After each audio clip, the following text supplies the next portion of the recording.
check out Elite Dangerous, have a playtime of 3 weeks, absolute gem.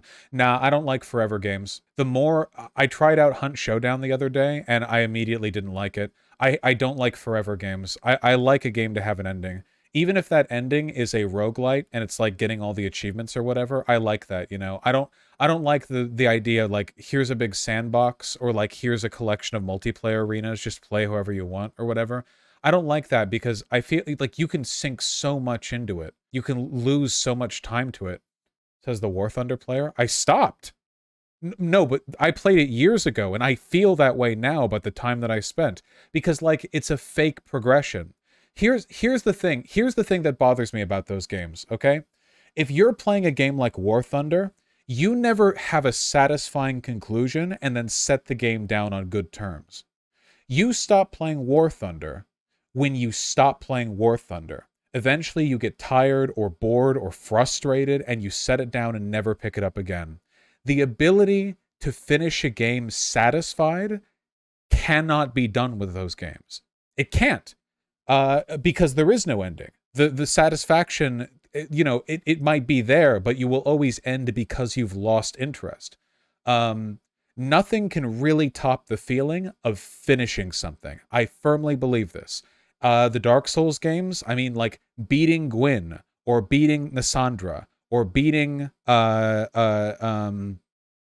Soul of Cinder or beating Elden Beast, you know? And then you've finished it and it's like that felt good. Like there's a completion of an artistic, you know, and I worry, I don't like live service model games because it feels like we're all being trained to think of gaming as nothing more than like a collection of systems built around this like infinite gameplay loop that doesn't change, you know, like essentially that gaming is like exercise, where even if you enjoy it, it's just this interminable thing you do rather than it being art, which can be consumed in a given context and then completed.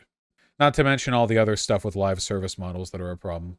I just want to feel I just want to feel the satisfaction of fighting one of the Dark Souls 3 Ashes of Ariandel wolves in first person with a depowered RPG character. So there's a big wolf that will try to circle around me, that will try to move, that will like dash and like do a feint and then like move in again. And I have to beat them with like sword shield, you know? And it'll f me up in a second if I'm not careful. There are first person mods for DS. No. No, Dark Souls, the mechanics aren't right. Even if the camera's in first person, it's not the right kind of thing. Your attacks do this big like AoE swoop in front of you. That's designed for like a third person perspective, you know? The first person thing, it's its own thing. And you know what else? I miss having to prepare for dungeons. You used to have to do this in games. Nowadays, whenever you travel into a dungeon, think Skyrim, for example. You don't have to prepare anything. Games have all of these crafting mechanics that are useless because you're so overpowered all the time. There should be crafting mechanics or at least purchasing or finding items that are useful that are like, you can't outskill it. You know what I mean? Like, you know, this is one of the reasons why I actually really, really like the poison swamps in Dark Souls. It's because you can't outskill them. You don't get, it's not like, here's a elixir that gives you 10% additional damage against fairy enemies. And it's like, oh, I'll bring them to fairy area. No, you won't. Who uses those? Raise your hand if you're like, oh, let me craft the 10% damage bonus against this specific enemy type, because I never will. It's not worth your time. Just fight them with your regular weapons, you know? The game gives you everything that you need to deal with it right there. 90% of the shit that you can find or whatever in Dark Souls is worthless. In Skyrim, millions of potions, worthless. They're just nothing. Prep work should be necessary and immediately impactful.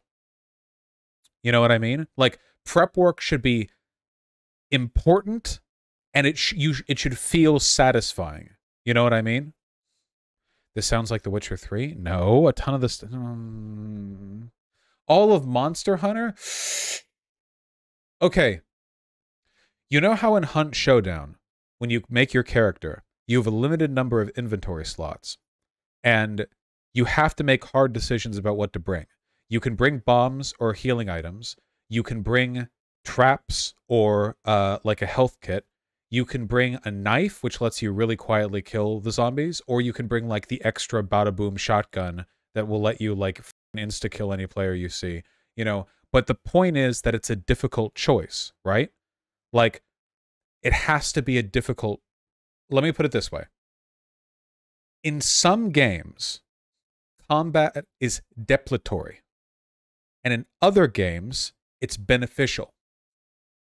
I think great games can be made with both, but it's a critical game decision.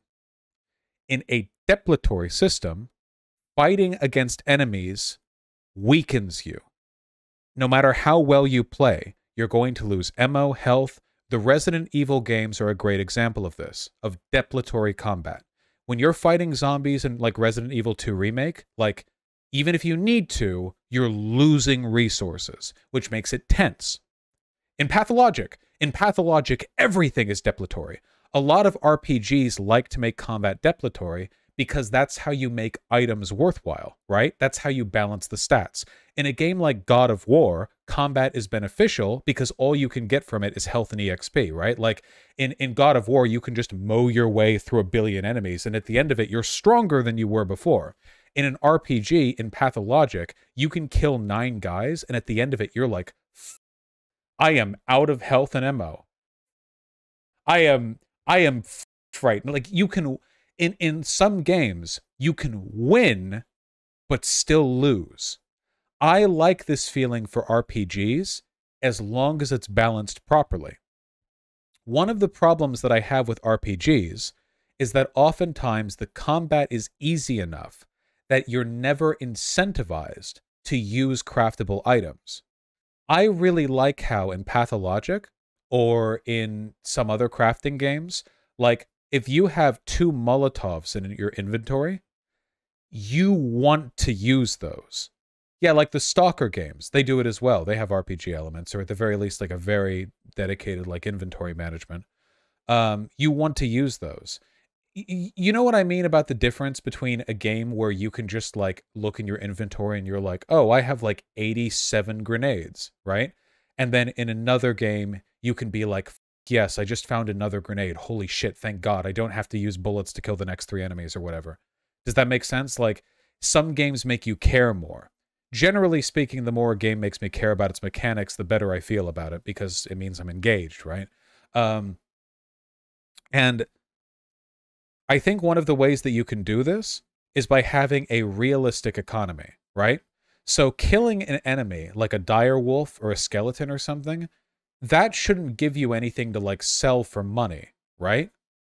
Like think about it. In a world where a person can just go out and fight skeletons, how could you then come back and sell that stuff? How does that economy work? Like, there are some games where they don't put up with that shit, and I like that. I really don't like games like Skyrim, where you can go into, like, a cave with 1 bear in it, and then loot enough to, like, buy a house. You know what I mean? Like, I know that in real life, pelts from the dire wolf are useful, but the problem is that in Skyrim, you just go up to it and click, and then it's dead.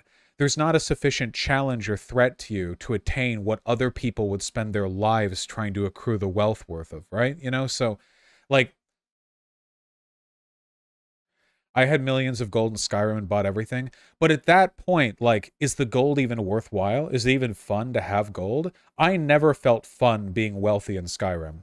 Like ever. Like, at no point. In fact, the inventory system in the Bethesda RPGs usually just irritates me, because the game is incentivizing you to, like, grab every item you can to sell it, because it's useful to be wealthy, but the game never really, like, plateaus, so you can just be infinitely wealthy and still have that itch in the back of your mind that you should be picking up all the 10mm pistols you find off the bandits and selling them, even though you don't need that money. I did the same thing in Underrail. I'm obscenely wealthy in Underrail, but I don't need to be. It just wastes time.